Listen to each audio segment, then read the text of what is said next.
Good afternoon and welcome to another security symposium or seminar. And this week we're really lucky to have Chris Roberts.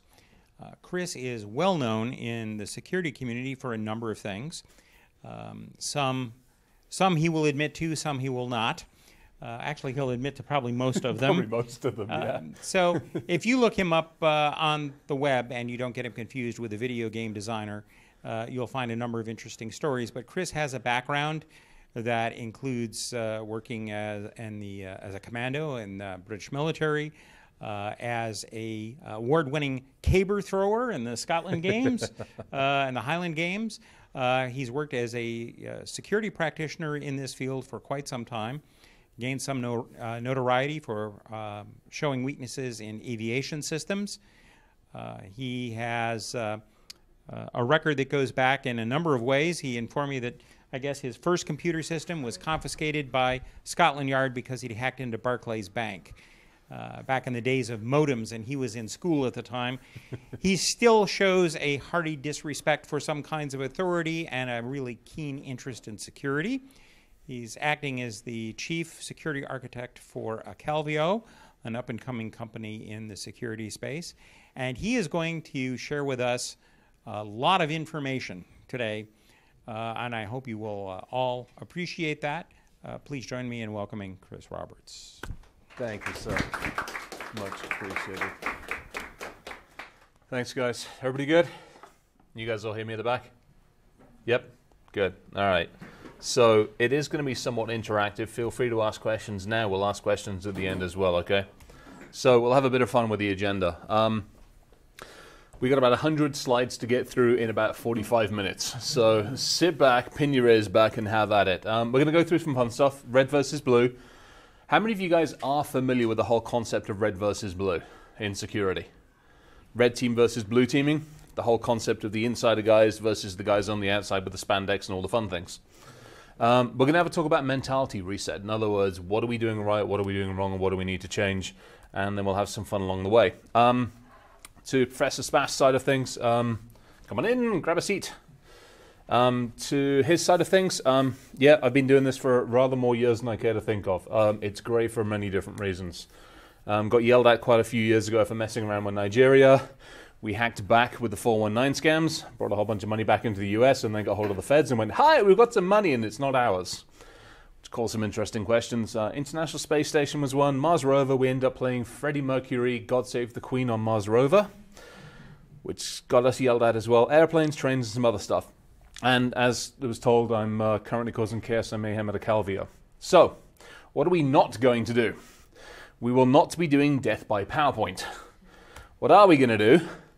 We're going to be having questions. We're going to be sitting and answering a whole bunch of questions on why are we here? What are we doing? How are we trying to protect? As you guys come into the industry, what are we looking for? What do you need to do better than we did? And part of it is our friends, the humans. First statement on this one. For all that we are having an equal capacity to evolve. That's a great opening statement when you think about it. We have the capacity to evolve. Well, it doesn't necessarily mean that we are evolving. As a society, when I have to put a sign that says tweet after you've left the burning building, hold the chainsaw by the right end, and by the way, don't molest the crocodile. When we have to put these signs up to help people understand, it's arguable to say that we're not necessarily evolving. Then you take another step back and you do it purely by the numbers, by the metrics. If we look by 2020, how many connected people that we will have on this planet of ours? Give or take a bit, we'll have about 7.5 billion people. About 5.5 billion or more will be connected. You take the standard bell curve that the organizations that have that says, hi, here's the people that get a raise, here's the people that won't get a raise, and here's the people we're going to fire. You take that idea and apply it to security, about 15% of that population will understand or get security. 70% we have the sheeple. We're going to follow everybody else. And 15% think that adding 7 and 8 to the end of their 1 through 6 is a good security precaution. And if we're going to do it right, we'll put a 9 and a bloody exclamation mark, and to hell with anybody. Run all the math through the system, 825 million, USA with about 4.5% of the population floating around, 9% of the population that we have will understand or get security, which leaves us with the 91st percentile. This is who our audience is at times. Everybody read it and understood why it's put up there. So this is kind of what we think about it. I get to have a quick slurp while you're looking at that. And this is why. When we look at the security industry as a whole, we have spent 25 years beating people up over passwords. We have yelled, we have cajoled, and this is where we still are at. Left-hand side, we have the first top 20 passwords for one of the latest break-ins. That one, we got passwords for Forbes, test 1 through 3. Forbes 1 and Welcome 1 are still winning. And then we take a look at the healthcare data breaches. And how many of those have been taken out because of just weak or loose passwords? The last set of statistics that are out there, healthcare has lost about 680 to 700 million records. So successfully, they've managed to lose everybody's record in the US twice, just to make sure that we're all being good. So this is kind of where we are. Smartphones, stupid people, ish. But then you take a step back and go, let's take a look at the industry that we have. Where are we as an industry? The organization, so many companies are standing up and going, oh, I can solve computer security. We can look at all these advanced persistent threats. And I've got the wonderful way of detecting 0 days. When you go that 90% of greater attacks are using known exploits, who gives a damn about an advanced persistent threat or a 0 day when I can still break in using passwords or defaults or architecture that hasn't been secured? Then you take a look at the organizations themselves and you go, how many of them? Hang on a second. Squirrel moment, I got ADD. Oi! Oh, that's you guys. Can you guys shh for a second? Thank you. There we go. ADD takes over, it's as simple as that. So you start taking a look at the organizations, you walk in full of vim and vigor and go, haha, I'm going to solve your security problems. And they're like, well, you know, we'd love to think about security, but we haven't got our policies in place or our procedures or our controls. So that's some of the basic stuff. Then you take a look at IoT, this wonderful tsunami of technology that's been engulfing us for the last couple of years. And how much crap is out there that hasn't been fixed.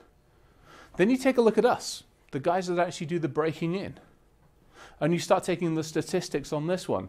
81% of us can get your data out inside the first 12 hours, which isn't good when the statistics say the mean time to discovery is sitting between about 140 to 200 days. So not only have I taken your data, I've had the party, I've sold it, I've probably bought and crashed the Lamborghini with the damn data.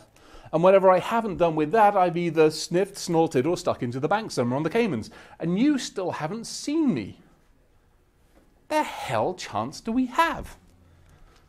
So where does that leave the 9%? Well, round about there. It's not pretty. We throw some statistics out as well. 2 trillion a year to the economy. So when somebody says they can't measure security, or you can't measure the effectiveness or the challenges of security, these are the kind of things you can come up and say, hey, yes, we can. We have a way of doing measurements. We have a way of building metrics. The people, the identities, the malware, very simple metrics for helping people understand what's going on. And this is one I throw up just in for here because it makes life interesting. I got a daughter. I got 2 daughters. I've got an older one and a younger one. The older one wants to go into the federal authorities, which scares the hell out of me. And the younger one can lockpick faster than I can, which is like, yes! And here's the reason I'm teaching that, because basically so many people coming up through schooling systems still aren't being given the opportunity, still aren't being talked to about the security realm, the IT realm, the whole areas. You guys are all here. Purdue's changing a lot of that, but there's still a ton of people. Now, it isn't security as just a traditional realm for having you in our industry. This whole challenge of security and the problems we have is everybody's problem. I don't care if you're going into engineering, if you're going into business management, I don't care what you are studying. Security's got to become all of our concerns. So, not a problem. We got it covered. IT's got this sorted out. Yeah, no problem. We got it sorted. No, we haven't. We're about 1.5 million people short by 2020. So if you are coming into our industry, congratulations, welcome to our industry. We bloody well need you. And we'd like it if you do a better job than we did, please, as well. Issues on implementing security. Challenges around security. 24% of enterprises monitor their security 24/7. So that is a 76% of companies don't even know if they're being hacked or attacked or broken into. How do we change this paradigm? So, what's the summary? Well, we've got more toys we're putting out there. We're giving more technology to more people who don't understand the technology or who don't necessarily understand the implications of using that technology. We're putting more of this damn stuff into our homes, our lives, our cars, our wearable technology. All of these other devices that we're bringing in, we're doing more and more of this. We obviously don't have the in-house knowledge to deal with it. We sure as heck don't have the out-house knowledge to deal with it. And we don't have enough people to deal with it. And by the way, we're not actually watching the systems that we're putting it into. It's not happy. And by the way, as security professionals, we still have to let you actually get to your damn technology. If we had it our own way, we'd lock it into a little building, we'd put a man with a gun on the front door of the building and nobody would be allowed to get anywhere near it, which is perfect. But then what the hell use is it? It's where we were 20 plus years, 20, 30, 40 years ago. Ugh, scary. That's where we were 40 years ago. We had a nice mainframe, it was in a really nice building, and if you got too close to it, you got shot. That was easy, that was good security. But then we started giving it to everybody else, which is where we lost it. So, how do we break into you as a security professional? How easy and how quickly? Let's see if we can break into you in under 2 minutes. We will give you an employee portal because I'm nice, because I'm a good, friendly, normal human being. When we work with companies and we look to do engineering and attacks against their companies, we will put up a healthcare portal because healthcare is one of the more complex bloody things on this planet. So being nice, caring people that we are, we will go out there and we will copy somebody's healthcare website and we will put the company we're attacking, we'll put their logo onto it. And then because we're really nice people, we'll send an email to everybody we possibly can send it to inside the company going, we're nice people, we're giving you healthcare help. And by the way, because we're so nice, we've actually hooked it up to your Active Directory, which means you can use your login credentials to get into it without a problem, no issues at all. And this is what the employee says, and that is our success rate. I don't have to break in when you give me the keys to the kingdom. You can put all of the advanced protections in place, all of the endpoint, the IDS, the IPS, the DLP, all of the acronyms from hell that you want in place. But we, the squishy thing that sits between the keyboard and the chair, is still the most vulnerable. So this is about where we feel. Oh. Everybody good so far? Yeah. Can I ask a quick question? So Happily. I'm curious to hear a little bit more details on the phishing. Yeah. So, what were these emails, sent from within the? No, we sent them from outside. We sent them from the website, admin at, healthcareforunited.com. We'll pick on United because they're fun to pick on. So, if I wanted to attack a particular airline industry, shall we say, I would harvest every single email I could possibly find, which, let's face it, I think one of the latest breaches came out in the last couple of days when somebody disclosed 711 million email accounts. So that's 711 million emails that they've been harvesting, spam harvesting. And in there, damn well there's going to be, say, a couple of hundred or a couple of thousand from that particular company. And then if you look at all the other ones where you can buy the list, so maybe I end up with 3,000 or 4,000 emails for, say, United. Now all I do is I just craft an email from healthcare or healthcare help at, unitedhelpingwhatever.com, and I send it out. And people go, hey, they're trying to help me, and log in. It's too easy. And that's just one. You want to get really nasty?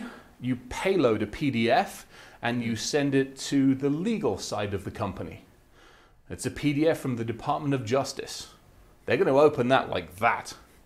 And then you've payloaded it, and now you've got Shell onto their computer system. It's too easy to do. Does that help answer that one? Mm-hmm. Cool.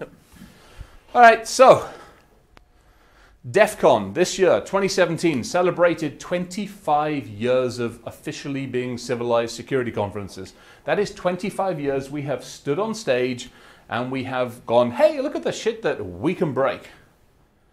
And half the time it still talks about passwords. And every year we pick somebody different to blame because it's more fun. We blame the users, we blame the managers, we'll blame the CFO, the CEO, the CXO, the middle management. Occasionally grandma gets blamed as well. We're very good at blaming everybody but ourselves.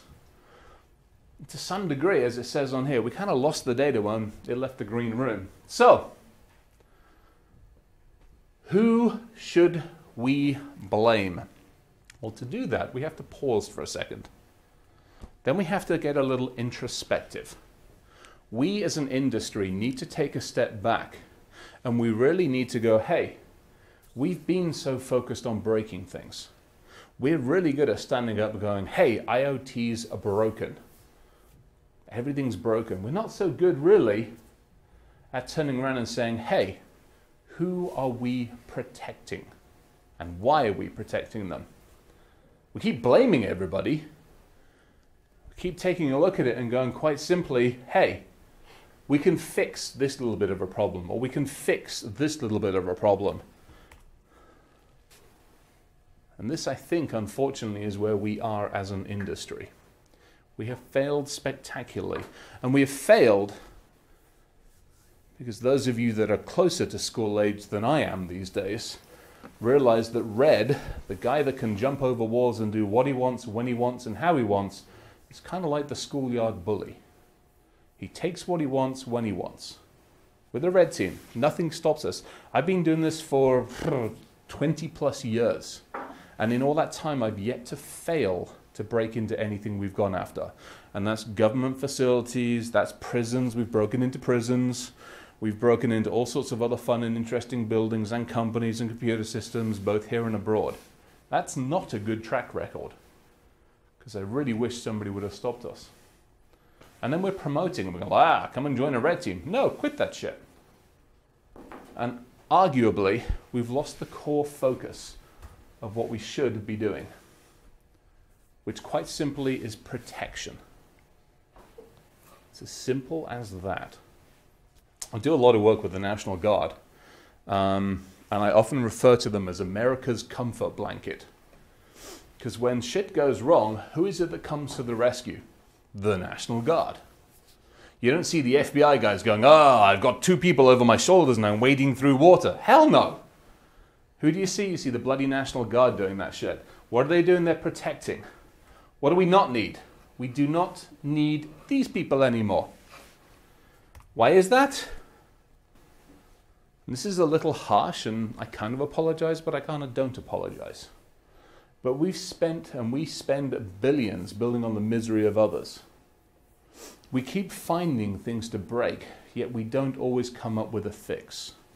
So as you guys come into this industry, as you work towards this industry, stop saying, hey, I broke this, aren't I cool? No, you're not cool anymore. Not unless you can go, hey, I broke this, and by the way, here's 3 or 4 different ways you can fix it. You can implement the fixes. You can help fix things.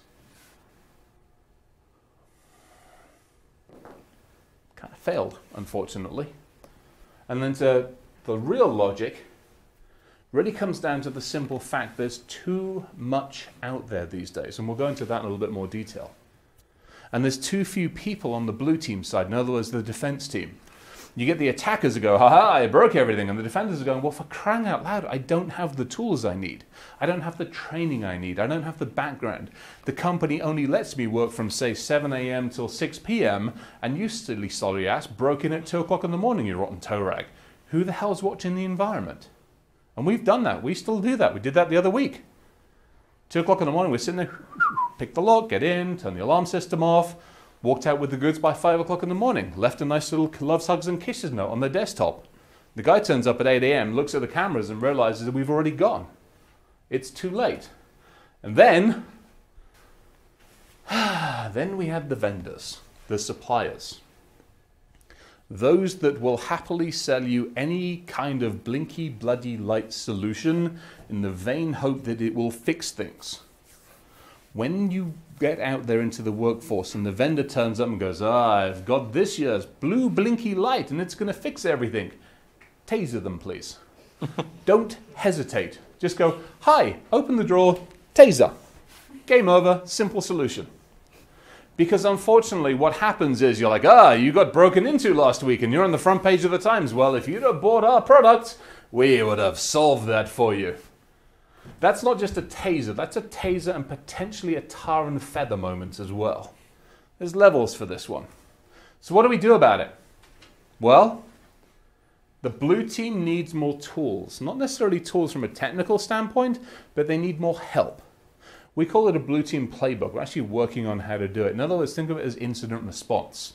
But it's incident response to cover all sorts of ideas, concepts, and thoughts and everything else.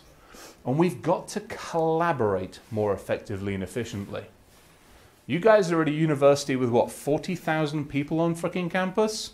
That's 40,000 people you can talk to. And when shit does hit the fan, that's 40,000 different people you can talk to and go, hey, we've got a problem. Plus, apparently, there's all sorts of alumni and all sorts of other crazy things going on. Worst case scenario, pick up the phone to this man and go, shit's broken, how do I fix it? Use the network and collaborate more. And the call out to the agencies is the same thing. One of my biggest issues, aside from all the shenanigans with the feds, is typically it's a one-way street. When you go into the federal authorities and go, hey, we've got a problem, we've got something we want to work on, they're like, oh, great, thanks for the intel. Well, hey, what do I get in return? Well, you've helped the federal authorities. Who gives a shit? Seriously, give me something back I can use to help my environment. What's trending? What's happening? What's going on? So, simple question. Is it the death of the red team? No, it's not. We do need to keep the red teams going. Why? Because we've got to keep the vendors honest, quite honestly. And we also basically need to help. The attackers, the red team guys, we change our tactics on a very, very, very regular basis. So having friendly red teams that collaborate with the blue teams will help them everybody get better faster. We need to train. Train you guys, train everybody. At some point in time, I would like to actually put my feet up somewhere, probably not on the beach, but probably on a mountain somewhere, in the vain hope the electricity doesn't go off for one day. That means you guys are going to have to take over and preferably do a better job than we did. So that's our job, train you. And obviously somebody needs to keep an eye on the FBI. That can be your job too. So what do we do about it? We have to change the mentality. As you guys come into the workforce, as you work more effectively, as you talk to organizations, I don't care what job you do, but put security in there somewhere, please. Put it as part of a software development lifecycle model. Put it as part of your building, your architecture, your environment, and put it as part of your mindset. When you're downloading apps, when you're adding things, start asking that next question. When somebody sends you something, ask that next question to yourself. Ask the family. Get people to think about these things. Because if you don't, you still have people like me that will tear all of the new shiny things to pieces. And we've been doing that, which is why we've got some slides in here all about that. So, this is the other one as well. When you talk to the vendors, the suppliers and the partners, when you guys go out into industry, ask more questions. That whole idea of trust is great and it's amazing, but don't do it. And if you do, trust but verify. When the vendor goes, this year's Blinky Light is going to solve all the problems, well, bloody well prove it. It's part of the reason I'm with the Calvio. It's for that exact same reason. Because when they came to me and said, hey, we've got this new toy, I'm like, oh, hell no. You can bloody well prove it. And so we spent 6 months beating the living heck out of it to make it something that it should be. And now it is what it needs to be. But you guys are going to do the same thing. Same thing with the Blinky Light, because that shit isn't going to work. Because this is really the reality of the Blinky Light. This is actually 2 engagements. And we're like, oh, we've got a data center. Yeah, that was their data center. And we're like, I can't break into that because I don't even know what the hell. I'll just take scissors to the cables. It's easier that way. It's horrible, and it was scary. So what do we have to do? There was a company many, many years ago called Packet Storm. They kept it very, very simple. Evolve or die. We have to get better. Arguably, a lot of the security tools out there these days are what's known as reactive. The firewall. Hey, yeah, I saw the packet. I did send it to Latvia. Was that okay? That's your firewall. Your IDS, IPS goes, hey, I saw the packet, but I didn't see it in any kind of these lists, so I let it go to Latvia as well. Do you mind if I do that? The DLP, data leakage, goes, hey, I saw the packet and it was actually wrapped up in something really cool. It was actually in, a PNG file, and you let me send PNG files. Is that okay that I sent it? This shit's reactive. This is why we lose all of our data. So as you start looking at this industry, start realizing that you need to be more predictive stuff in place. And I'm not talking AI and machine learning because we can have a really good conversation about that. By the way, anybody that comes to you and says, we've got an AI system, taser them and tar and feather them and stake them on the ground. With ants. Yeah, thank you. Yeah, the little red buggers as well, please. Not the nice ones. God help us. Learning behavior, the ability to build something that is adaptive. The tool that you buy or the tool that you are developing today still needs to work in 5 years' time. Architect your solutions that way. And it's got to be predictive, and it's also got to be intuitive. The whole concept of actually building something and then handing somebody a manual that's that thick, not good, doesn't work. And by the way, don't give people more consoles. They already have enough damn consoles, and they don't have enough time to look at the consoles they have, and they don't have enough time to look at... I went around RSA this year. To me, RSA this year was like RSA last year with more blinky lights and more freaking consoles. End of RSA, I just saved you about $2,500 on a ticket. Because this is unfortunately where the poor IT guy sits. Not enough hours in the day. And then let's talk about passwords. Oh, for crying out bloody loud. All right. I have a t-shirt. Actually, it's a hat as well that says passwords are dumb. I get so frustrated and so fed up. And we still break into places. I've got a spreadsheet. It's about 3,500, 4,000 lines. And it's all the defaults that people leave on all of their software and hardware. Like the ILO cards, root Calvin still gets me into production systems. Who the hell does that? Taser the IT guy at that point in time. Or actually taser the bloody vendor for installing it and not telling the company to change the stupid thing. It's so easy to do this. Most of the organizations, it's simple to fix this stuff. User education. Let's stop making it so bloody easy. One of these days I'm going to back out over this cable. I'm going to go arse over tip in the middle of it. So, let's summarize it. Red teams, quit the defaults, quit the hard-coded stuff, and stop shared keys. As a blue team, let's take less screens, less insecure ways to do things, more intuitive. Basically, the whole idea here is both teams need to work together. We're doing a lot of work with, again, the National Guard and a bunch of other folks where they're like, we've got this cool red team. I'm like, bring them into the bloody building, sit them down with the blue team. Not on opposite sides of the room, but one red, one blue, one red, one blue. You will collaborate. So when the red team guy goes, hey, I'm going to drop this new packet, the blue team guy can go, hang on a second. Yep, no, I didn't see that. That's great. And the red team guy goes, well, now try now. And you have this much more interactive discussion. At which point, guess what? Shit actually gets fixed. And things don't break as often. And people learn more effectively. Don't get me wrong. I enjoy capture the flag and causing chaos and mayhem in the world. But I want to be able to feed that data back to the blue team so they can bloody well learn as to what's going on. So, why do we care? Why am I ranting about this stuff? This is why. What we have now is nothing to what is coming down the line. What do I mean by that? I mean I'm going to take a quick glass of water while you look at squirrels. You guys have heard of the whole IoT ecosphere, yes? This is my slide about IoT. It is extremely illegible because there's so much crap on it. When we talk to people about IoT, when organizations think about IoT, it's this one little bit up here. Personal devices through to maybe connected home. What we tend to forget about is the rest of the crap of IoT. And that's only the stuff now. That isn't the stuff that we're looking to put in place and we're looking to build. Then you look at the shared architectures, the shared software, the shared code, and how much of it's not secure. And again, we go back to the fact there's not enough of us to fix it now, let alone what's coming down the line. Then we take a look at the FinTech space, financial technology. The concept here is instead of you going into a brick and mortar bank and going, I'm going to give you my money, you go onto your phone and go, I'm going to give you my money instead. Oh my God, shoot the phone.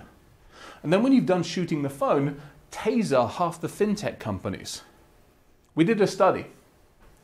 248 companies, $3.4 billion they've managed to get funded. 65% of them haven't done the basic security testing. So these are companies going out going, hey, if you want to buy a car or you want to buy a house or you want to get a loan, we can do all of this processing for you. We'll save you all the problems and hassles of going into a bank. Give us all of your information, which you do, and they haven't got the basic shit fixed. So we have to do a better job of asking those nasty, awkward questions of the companies. And if you're going to go work for one of them, you guys are going to do a better job of securing the damn stuff. So, before we hit the panic button, let us have some fun. Let's talk about locomotives. I'm not allowed to talk about airlines anymore, but I can talk about trains. For any of you that do want to have some fun, just Google my name and United and then giggle. So we took a look at the locomotive industry. Why? Because A, they're big, B, they're fun, C, as a kid, I built one of the stupid things and now I've got a big one to play with that's actually weighs several thousand tons. And D, you can actually make them do that. And the other reason is they are one of the integral parts of what's known as the intermodal system.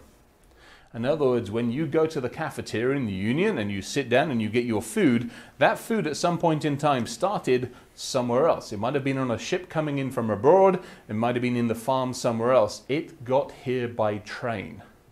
If we can figure out how to stop the trains, all of a sudden we might get some people's attention. Or we're going to get arrested again. So what do? So this is a short couple of slides based on an entire presentation we did. And we had some fun. We basically said, let's set ourselves 48 hours. What can we do with the locomotive environment inside 48 hours? So this was the tools that we used.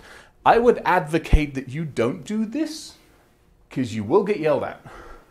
But you can basically mess around. You've got some fun tools here. By the way, please notice the extremely not necessary one, which is the good bottle of single malt.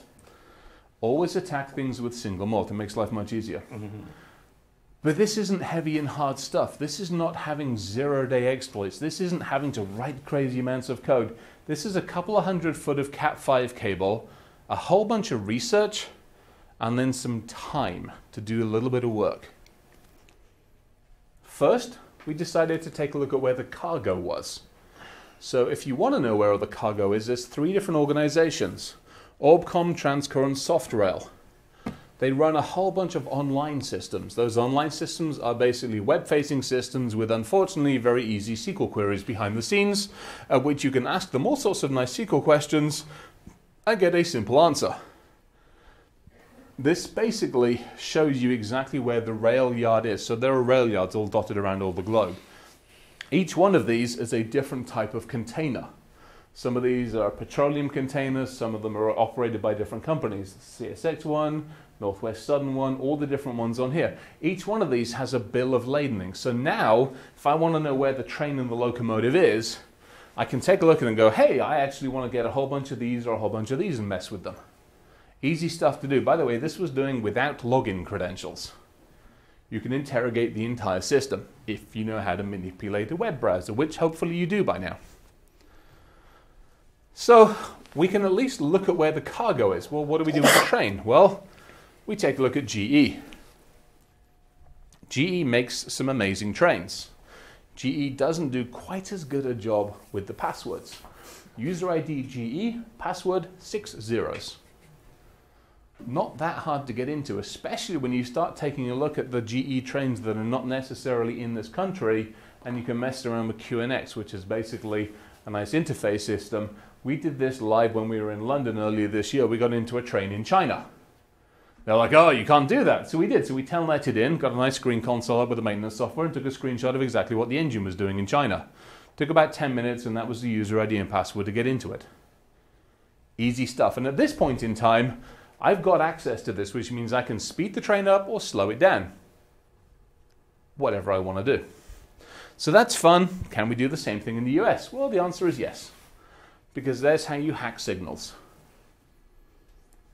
That 200 foot of cable and 3 minutes with a lockpick set gets you into a wayside. They're dotted around. They're at junctions, they're at intersections. They're also, if you go out to a nice middle of nowhere, we got about 100 miles of track. They're about every 2 to 5 miles. You can find one of these things. If you feel like getting access to one, which I probably wouldn't advise, unless you have a get out of jail free card, you can plug in, get into them, and with a very simple GE, you can get an access console to the damn thing. If it doesn't give you an IP address, you can assign yourself an IP address and just get terminal server to it, at which point, now I can actually get into the communication equipment and I can pull off all the wayside information. So I've got to one. The question is, can I get to all of the others? The answer, of course, is yes. I can actually take over at any one point in time several hundred miles of track at my discretion.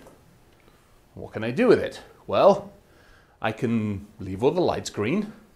I can turn all the lights red. I can put the signal crossings up. I can put the signal crossings down. I can do whatever I want. And the reason I can do whatever I want is when the engineers built this, they didn't think about security. They put one button in there that's called a man not present. In other words, if I want to turn the signals up and down and turn lights green, I have to press this one button. But that one button goes to a software function that's on the board. So all I have to do is overflow that software function and it defaults to what I want it to. So I basically do a man-in-the-middle attack on an app layer, and I basically do an attack on the network layer. Combine those two together, now I can actually take over pretty much any signal anywhere. Unfortunately, this is what happens.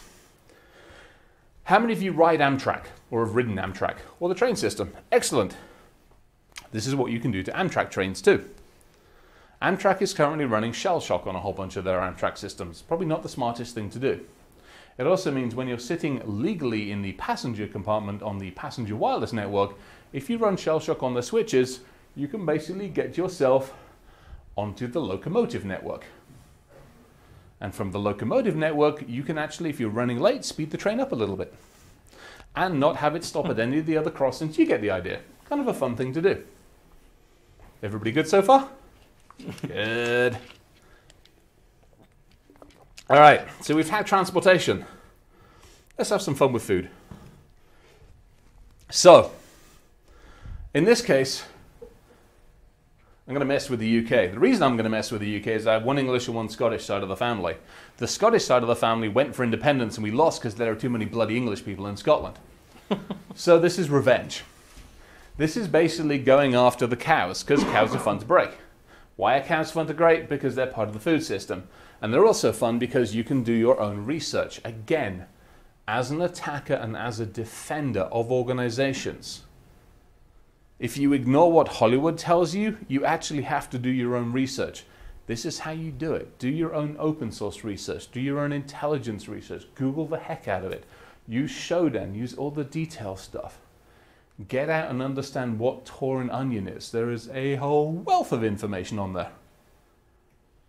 Take a look at this information. Google yourself. It can be a little scary at times. So, rather than researching, let's hack something. I'll let you read that for a second while I take a quick slurp. Everybody good? So, this is Hacking Cows 101. cows have to be milked on a regular basis, and as they're milking them, the milk machines, especially the automated systems these days, can also measure the cow's biochemistry and everything else, which mean when the cow is being uddered up and all sorts of milk's being taken out, and then go, the cow's feeling bad, let's fill it full of chemical crap. That's what this machine does. The way you get into these machines is using Terminal Server or PC Anywhere. And as it's the same password across the entire herd management system, you can get into about 250,000 cows in about 10 minutes flat. So, 250,000 cows with a whole bunch of systems, I can now not just measure the milk, but using this system and this one, I can also adjust the drugs that it's fed. So, number one, I can put drugs into the milk, and number two, I can drug the cow up. So you're either going to end up with a really happy hippie cow, or I can kill the cow and poison your milk. That took about 48 hours to figure out as well. And if that wasn't enough, you can war drive the livestock for sheer giggles. So I was driving through Wyoming recently, and I'm like, why the hell is my wireless system going mad? And it was going mad because the cows are running pedometers on them. So they've got near-field communication, so herd management is a huge thing, both from a costing, feeding perspective and a whole bunch of other reasons. Which is great until you realize that the cow management system is all hooked up to basically an access database that is running default credentials that's sitting on the internet. So we went around and we war drove all the cows and we figured out where the access management database was. Then we actually accessed the access management database and changed the GPS coordinates of where all the cows went. So the poor farmer's sitting there going, why the bloody hell, for sake damnation, are my cows sitting in the middle of Colorado, no longer in Wyoming? I got a good friend that lives in Colorado. I ended up putting about 2.5 million head of cows in his house. He's not a happy bunny. So, it isn't going to end well. Why isn't it going to end well? Because we can go after the crops as well. We talk about computers. We always think about computers in the traditional sense. Corporate building, computer can break into it. We tend not to think about computers in non-traditional systems, inside farms, inside factories, inside all these kind of facilities, inside the tractors that plant the crops. Here's a scenario for you. In a particular company that produces tractors that is partly gold and partly green, there's two FTP servers, SFTP servers, that are sitting. Those two SFTP servers do updates for the entire globe's worth of tractors. They're not the most secured updates either. What you can do is you can hook up to their SFTP server, take a look at what's known as the PTC. So basically you've got your nice shiny tractor, and when you want to go plant crops, you plug in this damn device at the back, which sows the crops in the ground. Everybody with me so far?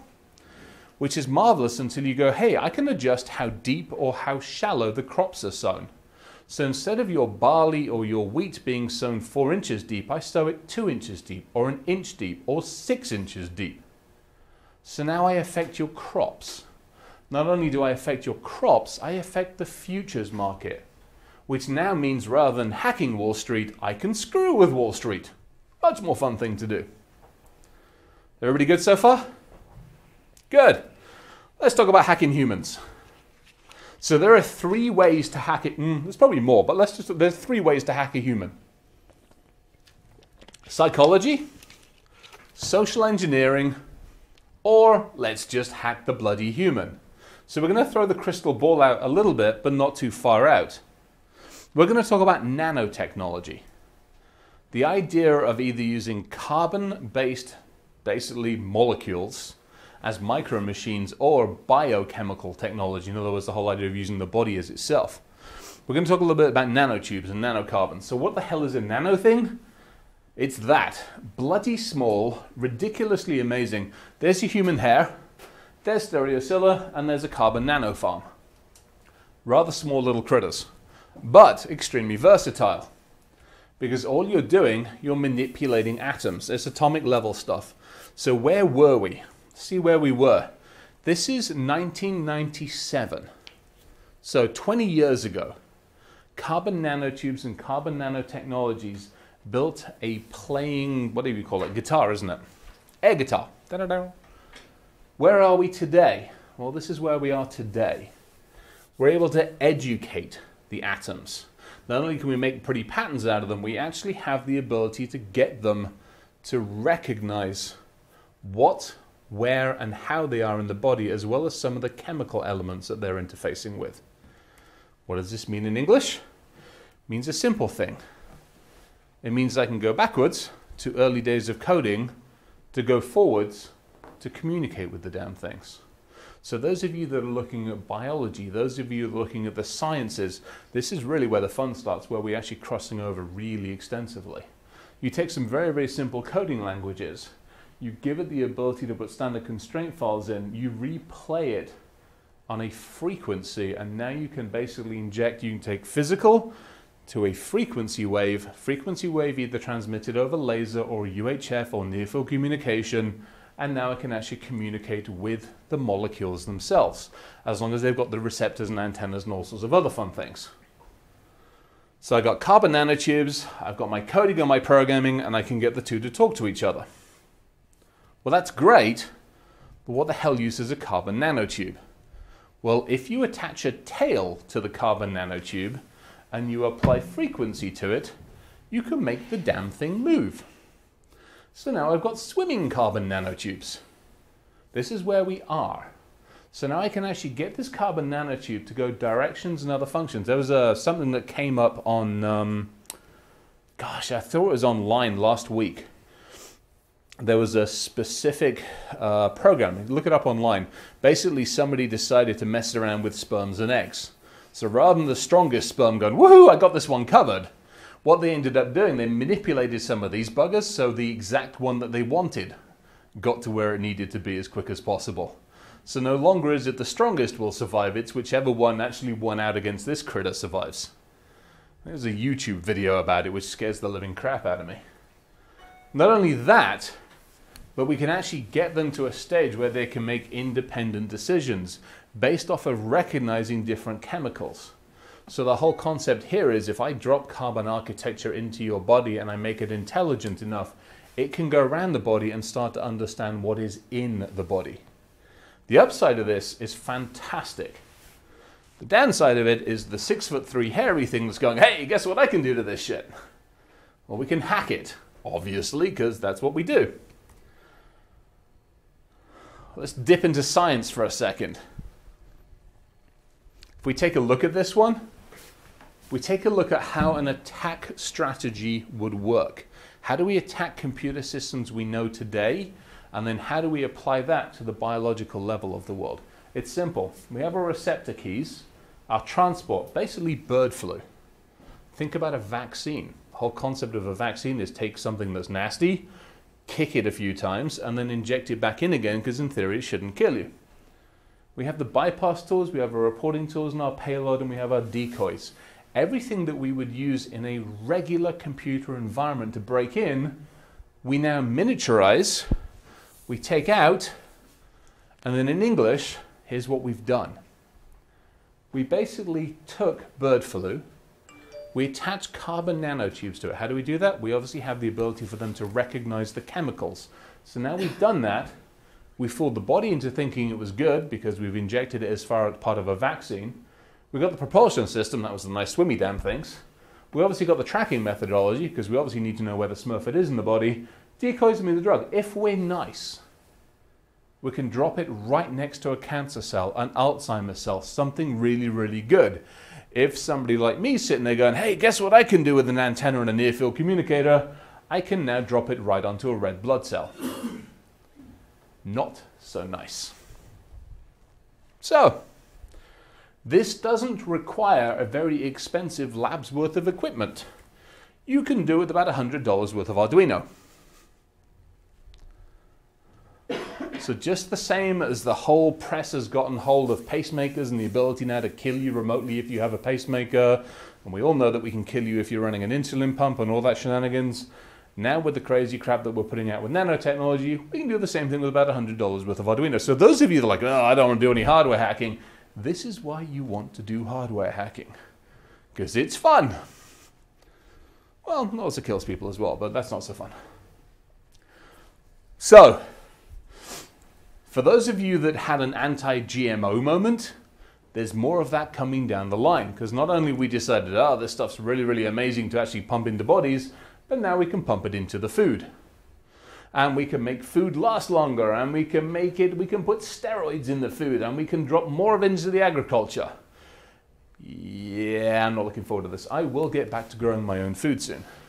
And if you want supplements, we can throw even more of that crap at you.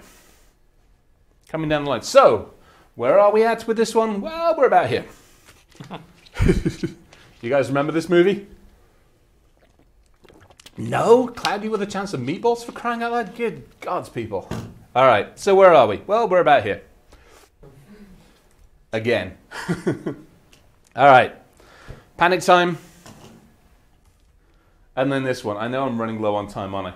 So let's basically go through something very quickly. This is one of the areas that basically as a researcher, as an attacker, whatever you want to call us, we have done an amazing job as a society of putting more and more of us out there on the internets.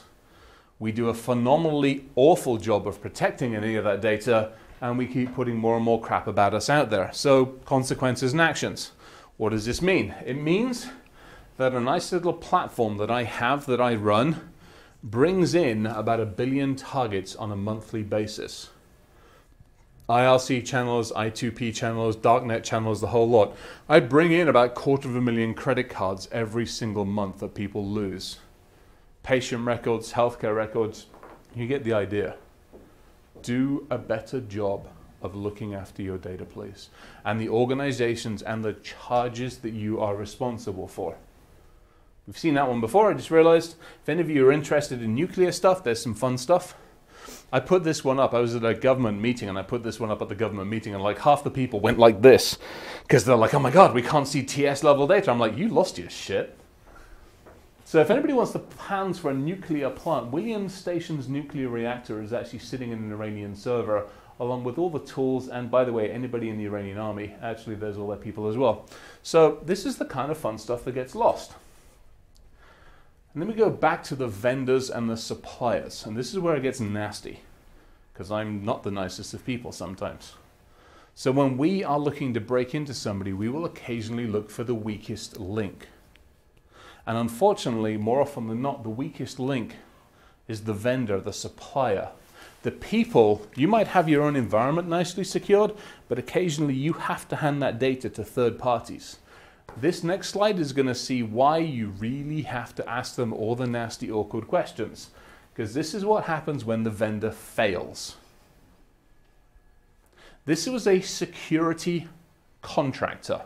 This guy ran security for the company.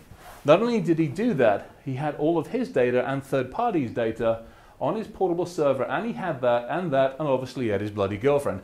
If we could have found pictures of naked him, we would have put them up there, and we would have put a very, very small little thing over his thing. Unfortunately, we couldn't, but quit mixing business and pleasure on the same system. So, wrap up. This is going to be your future. Some of the stuff I'm working on at the moment is consciousness and computers. Where are we going to be in 10, 15 years' time? Can we and are we at a stage or coming towards a stage where we can upload consciousness to computers? And if we can, what the hell happens then? Barriers, all sorts of other things come down. How do we do this? How do we talk? All these other wonderful things. Yet the problem is, in that 15, 20 years' time, are we still going to be figuring out how the hell to deal with passwords? You're coming into this industry. How can you change things? What can you do differently? How can you do better than we did, hopefully? Get out of the red team and blue team mentality. When somebody comes in and goes, hey, I want you to run in the red team, go, hey, get lost. I want to collaborate with the teams. And by the way, taser the damn vendors. Every now and again they need it. It's kind of like a wake up and a reminder for them. Mm-hmm. Tech's coming. We aren't stopping it. We tried stopping it with BYOD and a whole bunch of other things. Get used to it. We're going to have to do a better job. We, as teams, have to collaborate. And Blue, quite honestly, Blue's kind of got to win on this one. Because if Blue doesn't win, we've got some problems. So, with thanks, And then the final slide from Mr. Douglas Adams. So long and thanks for all the fish. Questions? Everybody's sitting there going, holy smoke, I'm not going to ride a train, eat food, or go anywhere near the damn doctors for the next 6 months. What questions you guys got? Remember to use the mic.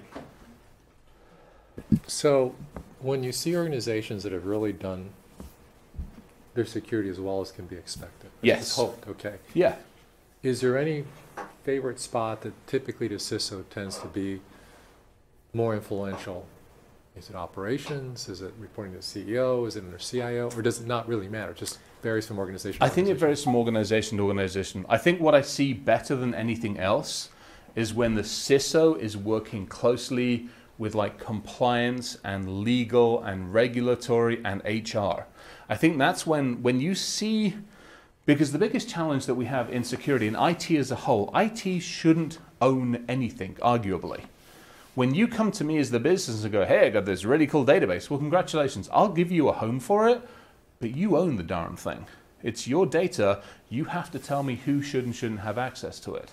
So when IT goes, I want the entire domain, that's when we fall over on ourselves. And then security's got to come in and go, hey, I really want to lock everything down, but I know users need to use it. So I've got to work with the business. I've got to work with the IT guys. I need to work with legal and compliance and HR. And we all need to figure out how to solve this better. That's a huge thing. It comes down to communication. I got a... Go away. Get away with you. Can't tase them. I had to fly another in a plane. class coming in here shortly. Oh, there is? So All right, sorry. So we did a really good talk at Defcon. We can kick them out for a bit, that'd be fine. Did a really good talk at Defcon. I got challenged by somebody and we ended up putting a talk on together. It was awesome. It was all about communication. And it was communicating at the user level, manager level, and CXO level. And that was huge because I think the biggest thing that we have and the biggest success stories is when security can articulate what we need to do and how we need to, and then we provide the metrics. Going in there and going, I can solve your problems if I bought a firewall, that doesn't work. It's helping to educate those around us. How do we do this? How do we effectively tell the C-levels, this is how we should be doing this at the level they understand, and then helping to collaborate with everybody else.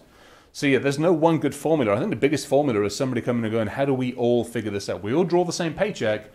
We all need to be in this together. Does that help? We're going to have to stop there, and thank you very much. No, thank you very much. Appreciate it.